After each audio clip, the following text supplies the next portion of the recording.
আধিপত্য বিস্তারকে কেন্দ্র করে ঢাকা বিশ্ববিদ্যালয়ের শহীদ শাহনেওয়াজ হল ও ঢাকা কলেজ শিক্ষার্থীদের মধ্যে সংঘর্ষের ঘটনা ঘটেছে।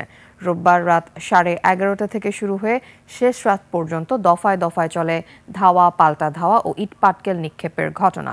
পুলিশ জানিয়েছে, ঘটনা তদন্তে কাজ করছেন তারা। হাকিম মাহির রিপোর্ট। লিলি বিউটি সোপ, যার অ্যান্টি এজিং গুণ তারুণ্য ধরে রেখে ত্বকে করে উজ্জ্বল, তারুণ্যময় উজ্জ্বল ত্বকের জন্য। রিমার্ক। রোববার রাত আনুমানিক 11:30 হঠাৎ ঢাকা বিশ্ববিদ্যালয়ের শহীদ শাহনেওয়াজ হলের সামনে ভাঙচুরের শব্দ। দেখা যায় একদল শিক্ষার্থী নীলক্ষেত মোড় ও আরেক দল শিক্ষার্থী শহীদ শাহনেওয়াজ হলের দিক থেকে ইটপাটকেল নিক্ষেপ করছে। প্রত্যক্ষদর্শীদের ধারণা, খাবারের দোকান বসানোকে কেন্দ্র করে ঢাকা বিশ্ববিদ্যালয়ের শহীদ শাহনেওয়াজ হল ও ঢাকা কলেজের শিক্ষার্থীদের মধ্যে সংঘর্ষের শুরু।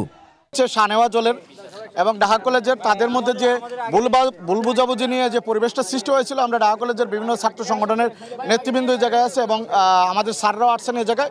আমরা এসে দুই পক্ষের পরিস্থিতি স্বাভাবিক করেছে, এখন অনেকটাই নিয়ন্ত্রণের ভিতরে আছে। মানে হল থেকে 3-4টা ককটেল মারছে। আমি এই জায়গায় উপস্থিত হওয়ার পর থেকে 3-4টা ককটেল হল থেকে মানে শাহনেওয়াজ হলের মতো একটা ইউনিভার্সিটির মতো ক্যাম্পাস থেকে হল থেকে কিভাবে ককটেল থাকে।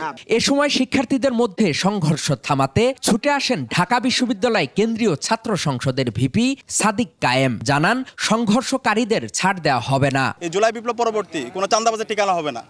যারা এই চাঁদাবাজ করেছে, যারা শিক্ষার্থী আমাদের ভাইদের উপর মেরে রক্তাক্ত করছে, তাদের প্রত্যেকের বিচার আওতায় নিয়ে আসা হবে। পুলিশ জানায়, কি নিয়ে সংঘর্ষ সেটা জানা যায়নি, তবে ঘটনা তদন্তে কাজ করছেন তারা। আপনারাই দেখেন, মোটামুটি ঠান্ডা আছে। আমরা চেষ্টা করতেছি উভয় পক্ষকে কুল করার। আমার সিনিয়ররা আছে এখানে, তারাও চেষ্টা করতেছে। এখন দেখা যাক। সংঘর্ষে দুই পক্ষের অনেকে আহত হয়েছেন বলে দাবি করছেন শিক্ষার্থীরা। হাকিম মাহি, 21 টেলিভিশন, ঢাকা।